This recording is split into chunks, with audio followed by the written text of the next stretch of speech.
आज मेरी तबीयत शाम से ही बेचैन थी। जैसे ही मैं सोने के लिए लेटी तो काफी देर तक नींद नहीं आई और फिर एकदम से आंख लग गई। जैसे ही आधी रात का वक्त हुआ तो मेरी आंख खुली। मुझे प्यास महसूस हो रही थी। मैं अपने कमरे से बाहर निकली तो सामने ही सहन में अपनी सांस को चलते हुए देखा। मैं हैरान थी। न जाने मेरी सासू माँ के साथ क्या मसला था कि वह इस तरह आधी रात को सहन में चलती रहती है। मैंने एक दो बार अपने पति विक्रम से भी पूछा, विक्रम क्या बात है, माँ जी ऐसे क्यों चलती रहती है, आखिर उन्हें क्या परेशानी है। तो मेरी बात सुनकर विक्रम मुस्कुरा देता और यही कहता कि तुम अम्मा के बारे में परेशान मत हो, वह ऐसी ही है, उनके ऊपर बुढ़ापा आ गया है और अब उन्हें नींद कम आती है, इसी वजह से वह रात को जागती रहती हैं और सहन में फिरती रहती है। विक्रम मेरी बात को हंसकर टाल देता, लेकिन मैं अजीब तरह के एहसास का शिकार हो जाती। न जाने क्यों मुझे कभी कभी अपनी सांस बहुत ज्यादा पुरस्रार लगती। हालांकि वह अंधी थी, उन्हें दिखाई नहीं देता था, लेकिन फिर भी रात के वक्त जब वह सहन में चलती तो मुझे बहुत अजीब लगता। आज तो मैंने उनसे पूछा भी नहीं कि उनकी तबीयत ठीक भी है या नहीं, क्योंकि आज मेरा अपना मूड खराब था। आज मेरी अपने शौहर विक्रम से शाम को लड़ाई हो गई थी। हम दोनों के बीच काफी झगड़ा हुआ था, जिसकी वजह से मैं काफी देर तक रोती रही थी। मेरी शादी को अभी सिर्फ 15 माह हुए हैं। मैं और विक्रम एक दूसरे के साथ खुश हैं। विक्रम का अपना एक स्टोर है, जहां पर वह शुभ सवेरे ही काम पर चला जाता है, जबकि मैं घर के काम करती और तैयार होकर विक्रम का इंतजार करती। यह शादी मेरी खाला ने करवाई थी, क्योंकि मेरे माँ बाप तो मेरे बचपन में ही मर गए थे और मैं अपनी खाला के पास रहती थी। इसीलिए खाला ने विक्रम के री को फौरन कबूल कर लिया और उसके बारे में कोई भी खबर नहीं की। वह तो मेरी किस्मत अच्छी थी कि विक्रम काफी अच्छा और सुलझा हुआ शौहर साबित हुआ। वह मुझसे मोहब्बत करता था और मैं भी उसकी मोहब्बत में खो गई। लेकिन शादी के 6 महीने के बाद ही जब मुझे इस बात का अंदाजा हुआ कि विक्रम की मोहब्बत तो पानी का बुलबुला है, क्योंकि आज घर की पूरी सफाई के दौरान जब मैंने विक्रम की शादी की तस्वीरें देखी तो मेरे पैरों के नीचे से जमीन सरक गई और मैं जैसे एकदम परेशान हो गई। मुझे अपनी आंखों पर यकीन नहीं आ रहा था कि वह तस्वीरें विक्रम की शादी की हैं। विक्रम उनमें दूल्हा बना बहुत खूबसूरत लग रहा था और बहुत खुश भी, जबकि उसके साथ एक बहुत खूबसूरत लड़की थी। उसके चेहरे से भी खुशी जाहिर हो रही थी। मैं हैरत से उन तस्वीरों को देख रही थी, क्योंकि मुझे विक्रम की शादी के बारे में नहीं पता था। मैं नहीं जानती थी कि विक्रम पहले से शादीशुदा था।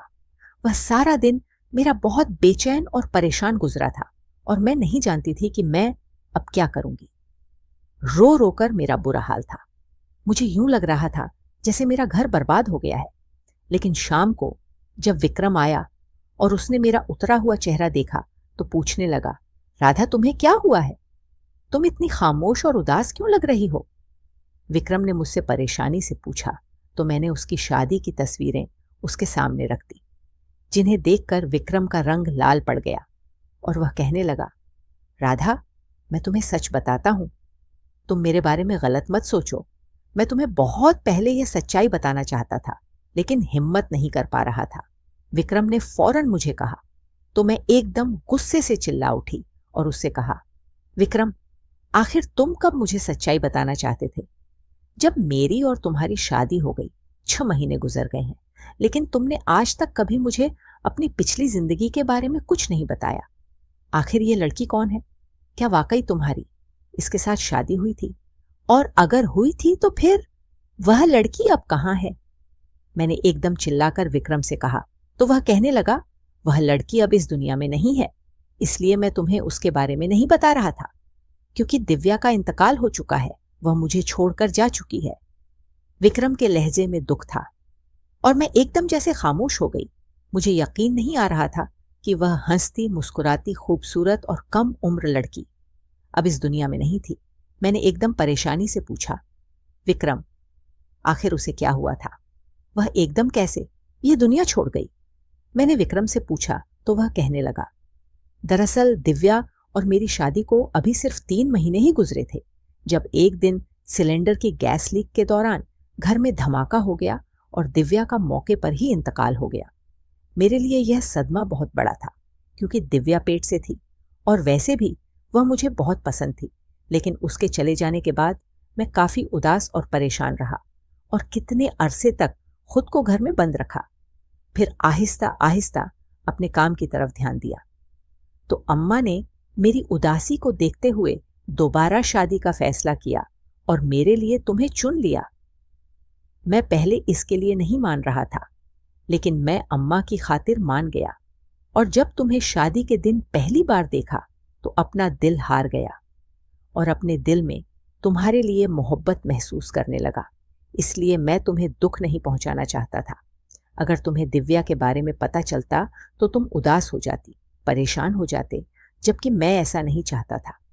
मेरी मजबूरी को समझो और मुझे माफ कर दो। यह मेरी पहली और आखिरी गलती है। आइंदा तुमसे कोई भी बात नहीं छुपाऊंगा।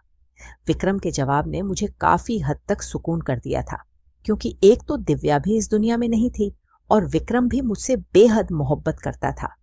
लेकिन फिर भी मुझे इस बात का दुख था कि विक्रम ने मुझे धोखे में रखा और दिव्या के बारे में पहले नहीं बताया। हालांकि वह बात शाम को खत्म हो गई थी, लेकिन फिर भी मेरे दिल में विक्रम की तरफ से दुख था और मैं इसी बात पर उदास थी कि मेरा शौहर पहले से शादीशुदा था और उसके दिल में अपनी बीवी के लिए मोहब्बत थी। इसी परेशानी में मैंने खाना भी नहीं बनाया था। विक्रम खाना बाहर से ले आया था, क्योंकि मेरी सास कोई काम नहीं कर सकती थी। वह अंधी थी, उन्हें दिखाई नहीं देता था, इसलिए मैं उनसे कोई काम नहीं करवाती थी और ना ही वह करती थी। इस वक्त भी जब मैं विक्रम से लड़ झगड़ कर कमरे से बाहर आई तो मेरी सांस बाहर ही खड़ी थी। मुझे देखकर एक तरफ को चल पड़ी। मुझे अजीब सा एहसास हुआ।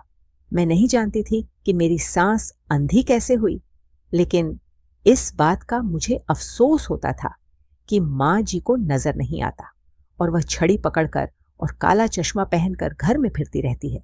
लेकिन एक बात बहुत अजीब थी, माँ जी हर इतवार को अपनी नौकरानी के साथ कहीं जाती थी और जब मैंने विक्रम से इस बारे में पूछा तो वह कहने लगा कि अम्मा घर पर बैठकर तंग आ जाती है, इसलिए इतवार को जरा बाहर निकल जाती है। मुझे उनके जाने पर कोई ऐतराज नहीं था, लेकिन मैं हैरान होती थी कि अम्मा घर पर रहकर कभी मुझसे कोई बात नहीं करती थी, लेकिन हर इतवार को वह घर से लाजमी बाहर जाती थी। तो फिर वह किसी और के साथ क्या बात करती होंगी, और यही बात मुझे हैरान करती थी। अब की बार भी अम्मा इतवार को अपनी नौकरानी को लेकर घर से चली गई। अम्मा जब इतवार को जाती थी तो काफी घंटों के बाद घर वापस आती थी और उस वक्त काफी थकी होती थी। मुझे बहुत अजीब लगता कि अम्मा घर से बाहर क्या करने जाती हैं और फिर इतनी थकी हुई क्यों वापस आती है, जबकि अम्मा के मामले में विक्रम मेरी कोई बात नहीं सुनता था और ना ही अम्मा के बारे में ज्यादा बात करता था। आज भी इतवार था और अम्मा आज भी 10 बजे अपनी नौकरानी के साथ कहीं चली गई थी। मुझे भी घर का कुछ सामान लेना था, इसलिए मैं अम्मा के जाने के थोड़ी देर के बाद घर का सारा काम खत्म करके बाजार की तरफ निकली। मार्केट से कुछ सामान लिया और जैसे ही घर की वापसी की तरफ कदम बढ़ाए तो सामने ही अम्मा और उनकी नौकरानी जा रहे थे। अम्मा ऐसे चल रही थी जैसे कोई आम इंसान चलता है। ना तो उन्होंने काला चश्मा लगा रखा था और ना ही उनके हाथ में स्टिक पकड़ी हुई थी। मैं बेहद हैरान हुई और सोचा, अम्मा आखिर कहाँ जा रही है? आखिर वह चश्मा और स्टिक के बिना कैसे चल रही है? मैं बेहद हैरान हुई और उनके पीछे चलने लगी। मेरा इरादा उनका पीछा करने का नहीं था, लेकिन इस वक्त मुझे बेहद हैरत थी और मैं यह जानना चाहती थी कि अम्मा कहाँ जाती हैं और क्या करती हैं। तभी मैं उनके पीछे पीछे चलते हुए काफी आगे तक आ गई। अम्मा ने काफी रास्ता पैदल ही गुजार दिया था और अब वह चलते चलते जंगल में आ गई थी। मैं बेहद हैरान हो गई थी। आखिर अम्मा का जंगल में क्या काम है? अम्मा के पीछे चलकर मैं थक चुकी की थी। मेरे हाथ में सामान था और पैर भी दर्द करने लगे थे, लेकिन मैंने सोच लिया था कि आज मैं अम्मा का राज्य जानकर ही रहूंगी, इसीलिए उनके पीछे पीछे जंगल में आ गई। अम्मा जंगल में आकर एक जगह पर बैठ गई। उनके हाथ में कुछ चीजें थीं जो उन्होंने सामने रखी और आंखें बंद कर ली, जबकि उनकी नौकरानी उनके पीछे ही खड़ी थी। मैं हैरत से यह सब कुछ देख रही थी। मुझे अंदाजा हो गया था कि अम्मा कोई अमल कर रही है यकीनन हमारे घर की बेहतरी के लिए ही होगा। मैं अपनी सोच पर शर्मिंदा होती हुई वापस घर आ गई। लेकिन कुछ ऐसा था जो मुझे खटक रहा था और बेचैन कर रहा था। मैं नहीं जानती थी यह सब क्या था, और आखिर आज मैंने अम्मा का पीछा क्यों किया। अम्मा तो काफी देर के बाद घर वापस आई थी, लेकिन मैंने उनके ऊपर जाहिर नहीं किया कि मैं उनका राज जान गई हूं, क्योंकि मैं उन्हें यह बात नहीं बता सकती थी कि मैंने चोरी से उनका पीछा किया। लेकिन अम्मा जब घर पर आई तो उनके चेहरे पर चश्मा लगा हुआ था और हाथ में स्टिक पकड़ी हुई थी। इस बात ने एक बार फिर मुझे शक में डाल दिया था, और मैं हैरान हो रही थी कि फिर अम्मा यह क्या ड्रामा कर रही है। क्या वाकई अम्मा अंधी भी हैं या नहीं? और यही बात रात को मैंने विक्रम से पूछ ली। विक्रम का मूड बहुत अच्छा था और इस वक्त वह मेरे साथ बड़े अच्छे अंदाज में बातें कर रहा था। आज तो वह आइसक्रीम भी लेकर आया था। तभी अचानक मैंने विक्रम से पूछा, विक्रम, आखिर अम्मा की आंखों को क्या हुआ था? वह अंधी कैसे हुई? मैंने विक्रम से पूछा तो वह कहने लगा, दरअसल जब घर में गैस सिलेंडर की लीकेज की वजह से धमाका हुआ था तो दिव्या का इंतकाल हो गया था और मेरी मां की उस हादसे में आंखें चली गई थी। अम्मा हमेशा के लिए अंधी हो गई थी। उस दिन के बाद से अम्मा की आंखों की रोशनी खत्म हो गई थी। मेरे लिए तो दोहरा था। एक तो मैंने दिव्या को खो दिया था और दूसरा मेरी मां अंधी हो गई थी। लेकिन अम्मा ने वह वक्त बहुत सब्र और हौसले के साथ गुजारा था। विक्रम की बात सुनकर मैं चुप सी हो गई। ना जाने क्यों मेरे दिल में शक था कि अम्मा अंधा होने का नाटक करती है। वह अंधी नहीं है, क्योंकि कई बार मुझे उनकी नजरें अपने वजूद पर महसूस होती हैं और मैं जैसे अपने आप में ही सिमट सी जाती थी। अम्मा की गहरी नजरें मेरे वजूद के आर पार हो जाती और मुझे यूं लगता जैसे वह मुझे देख सकती हैं। और फिर उस दिन बाजार में भी अम्मा जैसे चल रही थी। वह इसी बात का इशारा था कि अम्मा को सब कुछ दिखाई देता है, लेकिन ना जाने क्यों अम्मा ने झूठ बोल रखा था और विक्रम भी उनकी सच्चाई के बारे में नहीं जानता था। इन्हीं दिनों में मुझे खबर मिली कि मैं प्रेग्नेंट हूं और जल्द ही मेरे आंगन में एक बच्चा होगा। यह खबर सुनकर मेरी खुशी की कोई इंतहा नहीं थी, क्योंकि को 57 माह हो गए थे और अभी तक मैं एक बार भी हामिया नहीं हुई थी। यह खबर सुनकर विक्रम भी बेहद खुश था और उसके तो जैसे पैर ही जमीन पर नहीं टिक रहे थे, जबकि मेरी सासू मां का अंदाज कुछ ठंडा सा लगा था, क्योंकि वह उस तरह खुशी का इजहार नहीं कर सकी थी जैसे मैंने सोचा था। वह यह खबर सुनकर खामोश हो गई थी और फिर कहने लगी, खुश रहो, और अपने किसी काम में मशगूल हो गई। अम्मा का यह अंदाज मुझे अच्छा नहीं लगा था। हमारे घर की पहली खुशी थी और अम्मा का यह अंदाज देखकर मेरा दिल मुरझा गया था। तब मैंने विक्रम से इस बात का शिकवा किया तो वह कहने लगा था, अरे राधा, तुम क्यों परेशान होती हो? अम्मा ऐसी ही है, उनका मिजाज ऐसा ही है। वह पहले तो हमेशा खुश होती थी, लेकिन जब से उनकी आंखें अंधी हुई हैं तब से उनका मिजाज बदल गया है और वह चुप चुप सी रहने लगी है। तुम ज्यादा महसूस मत किया करो, और वैसे भी अब तुम जिस हाल में हो तुम्हें खुश रहना चाहिए, न कि ज्यादा बातचीत करनी चाहिए और सोचने से बचना चाहिए। विक्रम ने मेरा ध्यान दोबारा उस खबर की तरफ लगा दिया जिसे सुनकर हमारी दुनिया बदल चुकी थी। विक्रम की हिदायत थी कि ज्यादा काम नहीं करना और आराम करना है, लेकिन मुझसे भी टिक कर बैठा नहीं जाता था और मैं घर के कामकाज करने लगती थी। एक दिन इसी तरह जब मैं काम कर रही थी तभी मुझे बाहर किसी की आहट महसूस हुई। मैंने किचन से बाहर निकलकर देखा तो अम्मा अपने कमरे में दाखिल हो रही थी। मैंने ज्यादा महसूस नहीं किया और अपने काम में लग गई। काम खत्म करके जब किचन से अपने कमरे की तरफ जाने लगी तो एकदम से मेरी नजर जमीन पर पड़ी, जहां पर तेल गिरा हुआ था। मैं वह तेल देखकर हैरान रह गई थी और डर गई थी, क्योंकि मैं हाम थी और अगर मैं उस तेल के ऊपर पैर रख देती तो शायद फिसल कर गिर जाती और अपने बच्चे को खो देती। एकदम खौफ की लहर मेरे वजूद में दौड़ने लगी। मैं उस तेल से बचकर अपने कमरे में आ गई। मुझे इस बात की हैरत हो रही थी कि वह तेल वहां पर कैसे आया, जमीन पर उसे किसने गिराया। क्या अम्मा ने ऐसा किया था? क्योंकि आखिरी बार अम्मा को ही मैंने वहां से गुजरते देखा था, लेकिन नहीं, वह ऐसा क्यों करेंगी? मैं तो उनके बेटे की औलाद पैदा करने वाली हूं, तो फिर अम्मा ऐसा क्यों चाहेंगी? वो मेरे बच्चे की दुश्मन क्यों बनेंगी? बहुत सारी सोचें मेरे दिमाग में घूमने लगी और मैं उनमें से किसी का भी जवाब नहीं जानती थी। मैंने यह बात विक्रम से नहीं की थी, क्योंकि मैं उसे परेशान नहीं करना चाहती थी। वह अपने बच्चे के मामले में बहुत खुश था, और अगर मैं उसे यह सब बताती तो शायद वह यकीन नहीं करता और मुझ पर ही गुस्सा हो जाता। वैसे भी मेरे पास इस बात का कोई सबूत नहीं था कि यह तेल अम्मा ने गिराया था। इसी तरह कुछ दिन गुजर गए। मैं पहले से काफी मोहता हो गई थी। मैं अब काफी देखभाल कर चलती थी, क्योंकि मुझे अब अम्मा से डर लगने लगा था। लेकिन एक दिन जब मैं नहाने गई तो एकदम से मेरा पैर फिसल गया। मैं गिरने लगी थी कि मेरे हाथ में दरवाजा आ गया और दरवाजा को पकड़कर मैं बच गई। एक लम्हे के लिए यूं लगा था जैसे मेरी जान निकल गई हो। मैं चकरा कर रह गई थी। मेरी नजर जब जमीन पर पड़ी तो देखा कि सारे रूम में फर्श के ऊपर शैंपू गिरा हुआ है। ये देखकर मेरी आंखों में आंसू आ गए, और अब तो मुझे इस बात का पक्का यकीन हो गया था कि अम्मा ही मेरी दुश्मन है और वह नहीं चाहती कि यह बच्चा इस दुनिया में आए। मैंने भी सोच लिया था कि अब मैं विक्रम को सब कुछ बता दूंगी और अम्मा की सच्चाई सामने लेकर आऊंगी।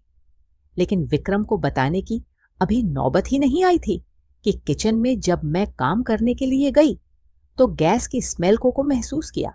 अम्मा की हरकतों की वजह से मैं अब मोहता रहती थी, इसीलिए किचन में दाखिल होते ही मुझे गैस की स्मेल महसूस हो गई और मैंने एक नजर चूल्हे की तरफ देखा तो उसका बर्नर ऑन था और गैस लीक हो रहा था।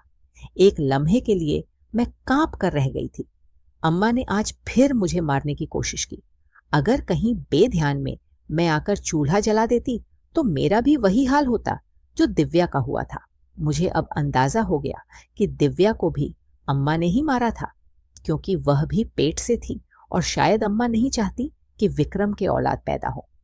मैं इतनी डर गई कि खुद को अपने कमरे में बंद कर लिया और विक्रम के आने तक दरवाजा नहीं खोला।